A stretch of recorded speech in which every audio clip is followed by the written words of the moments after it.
I listened to the preacher, and he brings up randomly Muslims one day because we're out in the country, and he's like, don't do like them Muslims do, and never humiliate yourself and put your face on the ground. He's like, we're Christians. We get on our knees and we ask God. So I went and opened up my Bible. It was like, it hit me really clearly. I was like, Jesus, he fell on his face. He prostrated like the Muslims do.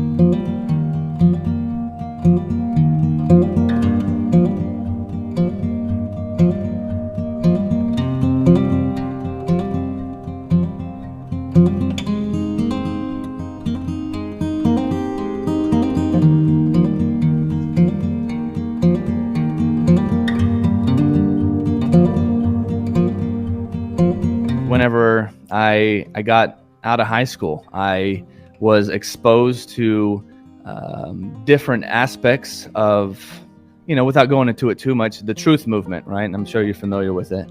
They call them truthers or whatever. And I started questioning like the main narrative of everything, not just of 9/11, but just of different things in life. And I started reading through the Bible over and over again and going through a lot of things. And a lot of things started not making sense once I started looking at it critically. And so it wasn't until years later till things happened. But at this point in life, when I was 18 and I started getting in trouble with my alcoholism, we'll just say I gotten in trouble a few more times and had some issues with my drinking. My parents, my dad, I remember one time he came to me, and this was in 2013, and he told me, Brandon, he's like, we love you. You're a great person to be around. We love being around you. But when you drink, he said, you're a miserable person. No one wants to be around you. He said, you're a different person, man. He's like, so, if you're not going to stop, if you can't stop this, then no one wants you around. And something hit me so all the way to my soul. And I'd realized that this was, I couldn't go on anymore if I was going to have meaningful relationships with those who mattered to me. And I got to this point. I was with one of my friends one night, and we were going out and we were talking about, what we're going to do when we're 40. We're like, okay, what are we going to do when we're 40? We're going to save up to where we can have a yacht and we can be going traveling on our yachts around the world. And we're going to start up businesses together besides our, 9 to 5 or 8 to 5 jobs that we had. And I stood there and I told him, I was like, man, we do the same thing every week. We go to work, then we wait for the weekend. We can't wait till the weekend comes. And I come down here to come meet you guys because they lived, 45 minutes to an hour away from me. And I drive down here with you guys, and then we go drink for 2 nights. I feel really bad about myself. There's no purpose in any of this. It's just day in, day out. There's nothing that I feel fulfilled with.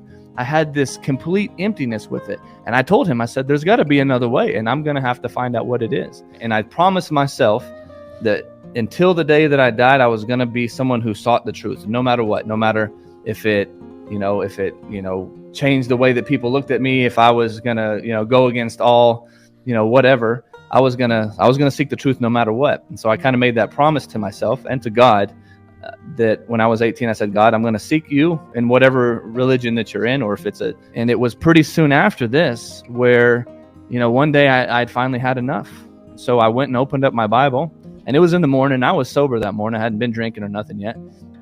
And I opened it up, and it was the part where Jesus, peace be upon him, he prostrated in the garden, where he fell on his face, and he was praying and begging to the Creator, right, to not take this cup from him, and so on and so forth. And I told myself, I said, you know what?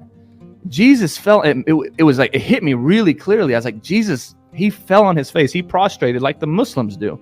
And I remembered a couple weeks before, at this point, I'm going to a Koboi church now. So I'm a non-denominational. I'm not going to Methodist church anymore. I'm going to this Koboi church where everyone wears their cowboy hats and everything else. And I listened to the preacher, and he never, because we don't have any Muslims where I'm from. I had never met a single Muslim till this point in my life. And I'm 26 years old or so. And he brings up randomly Muslims one day. And he's like, don't do like them Muslims do, and never humiliate yourself and put your face on the ground. He's like, we're Christians. We get on our knees and we ask God. We don't put our face in the dirt. And that was a couple weeks before. And so that day when I had finally just, gave up, and I was like, you know what, God, I don't know what the truth is. I've been looking in the Hindu scriptures. I've been looking in Christianity throughout all these sects and all this other stuff. I was like, I can't find it. And when I opened up and I saw Jesus prostrating there in the Bible, I said, how dare he say humiliate? Because, even though I don't worship Jesus, he's my, my role model. And he said humiliate. I would understand if he said humble yourself, but he said humiliate. And so I had this like feeling of kind of rebellion, like, not to Jesus or to God, but to the pastor. I said, how dare you? So I was like, you know what? I'm going to do what Jesus did. I'm going to put my head on the ground and I'm going to ask God to guide me. And so I did. And when it happened, everything was clear. I can't explain it to you, Eddie, except that there was no doubt in my mind that God was one. And something was telling me to follow Muhammad for the rest of my life. And so I told myself, if this was real, I got to find out about it. So I actually had a Quran on my shelf because I had a big library in my house. This is one of the books I haven't read.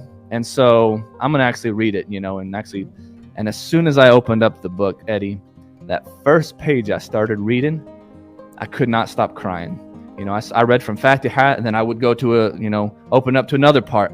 And every single word that I read, even though it was an English translation, of the Quran, resonated with me. Of the Quran. I couldn't stop. It was like a hunger. It was insatiable. I kept reading and reading. Then I would go online and watch YouTube videos like, what is this that I found? I cannot believe this. Who is this Prophet Muhammad sallallahu alaihi wasallam? So I talked to my friend that I knew that was this Palestinian guy. He had actually converted, and it was actually, you got to go do this thing called the Shahada, right? The testimony of faith. And so I was like, well, I already believe it. Like, whatever I got to do, you tell me. And so I drove all the way down to Houston to go meet his brother-in-law. And he's like, well, you have to give Shahada at a masjid on Jummah. So come back on Friday. So I drove all the way back to, Montgomery, back to my home, and waited till Friday. And then I drove an hour and 15 minutes that Friday to go give my Shahada at the masjid. So after the khutbah was over, which was the lecture that every Friday you have a lecture, kind of like a sermon you have at church. But, it was really different for me. Everyone's sitting on the ground, right? And I'm like, where's all the pews? But it was comfortable. It was like, okay, this is some nice carpet, and it smelled really good. I was like, man, I haven't smelled something like this before. And everyone was like so happy and, happy to see me. And after it's over, he calls me up. I'm like, oh my gosh, what's going to happen? Even though I was like, God, whatever you want, I'm going to do it. Who called you? Who called you? Kamal? Sheikh Kamal? Yeah, Kamal. He called me up to the front of the masjid because I was sitting, halfway in, and I stand up, and at this point, I still don't know what I'm supposed to say. No one had prepped me on the Shahada, right? I didn't even know the English part of it. I just knew that I believed in God. I believed Muhammad was his messenger, peace be upon him, right? And God was one, and that Jesus was not God, and all this. And so when he calls me up there, he's like, we're gonna, say it in Arabic and in English. Some people do it English and then Arabic, but as soon as the words left my mouth, Eddie, I don't know how to describe it to you. Everything went white.